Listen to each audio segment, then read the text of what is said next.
Hello, బాగున్నారా? మనం ఇప్పుడు ఒక కథ చెప్పుకుందామా?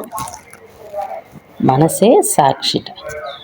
శ్రీరామకృష్ణ రోజు తన శిష్యులను కూర్చోబెట్టుకొని సాయంత్రం ఏదో ఒక విషయం మీద చర్చించి వారిని తిరుగు ప్రశ్నలు వేసి వారిని ఉల్లాసపరిచేవారట.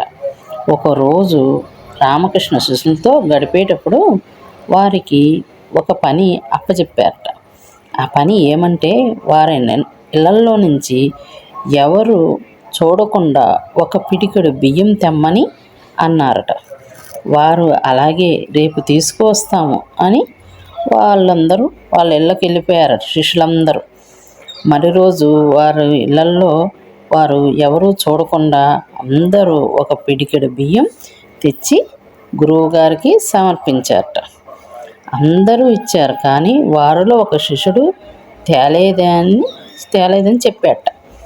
నువ్వు ఒక్క పిడికెడు బియ్యం ఎవరు చూడకుండా తేలేవా అని ఆ శిష్యుని పరమహంస అడిగారట. ఎవరు? రామకృష్ణ పరమహంస గారు అడిగారట. గురూజీ, నేను తీసుకుని వద్దామని బియ్యం పోసే డబ్బా వద్దకు వెళ్ళాను. ఎవరూ చూడలేదు కదా అని ఆ బియ్యంలో చేయి పెట్టేసరికి ఎవరూ చూడలేదా, నేను చూస్తున్నాను కదా అని నా ఆత్మ చెప్పింది అనిపించింది. మరి ఆ బియ్యం ముట్టుకోలేదు. ఏ పని చేసినా మన ఆత్మ మనకి సాక్షి, మనకి మనమే సాక్షి అని ఆ బియ్యం తేలేదు అని అన్నమాట.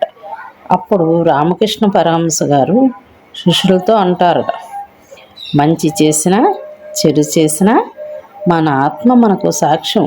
అందుకే ఆలోచించి ఏ పనైనా చెయ్యాలి. రామకృష్ణ పరమహంస ఆ అబ్బాయిని మెచ్చుకున్నారట. ఆ అబ్బాయి ఎవరూ కాదుట, ఆయనే వివేకానందుట. అది ఫ్రెండ్స్, బాగుందా? చిన్న కథ బాగుందా? మరి మీకు నచ్చిందా? మరి ఏ సంగతి చెప్తారా? నాకు ఉంటాను.